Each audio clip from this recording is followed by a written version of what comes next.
There's two things as a founder you need to do after you've identified sort of the talent and okay, I want to bet on this person in this regard. So number one, very tactically, you need to give that person a lot of support. Less in the sort of parental way of like, cheering them on all the time and like, yeah, this is great. And like, you can do slightly better next time. So more in the sort of like, just like genuine support of like, if something is not great, we'll talk about it, but I from the bottom of my heart, will try and make you successful in this new role. So very tactically, how to lead a good user research interview for a person that is new to product, has never designed or built a product. Sure, we can talk about the process, but like, let's do these first calls together. Observe me as a founder. I also had to learn this, like, what type of questions do I ask? How do I ask the questions? How do you let the other person that you're interviewing for the feedback on the Figma prototypes or whatever you're showing them, how do you give them maximum time so you can just have them ramble on and on and on, and then kind of tease out the right pieces. And that requires a bit of training, and it's high pressure moments for this person, right? At the time, you only have maybe 20 minutes, 30 minutes with a prospective user or someone that gives you their time. And so I did it first, we did it together, and then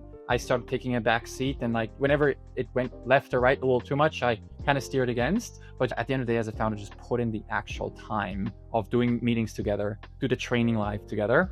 And then if the person is talented, which in this case, it was an absolute no-brainer, the person will adopt immediately. And you see the iteration and know as a founder, okay, whatever time I spend here is very well invested. And the other thing that you always need to have a viewpoint on as a founder is, what is the next project I can pull that person in? So if they're hungry, if they're fast, if they have a really steep slope, keep an eye and scout for net new projects that constantly push their boundaries a little bit as well. So as a startup, there's so much going around, it's easy to find work, but you also need to kind of sequence it a little bit. And like, it's an active job to fill the pipeline as you're training that person up for the net new function, and treat that seriously, because the way you sequence the work and the more relevant work you give them, the faster they'll ramp up.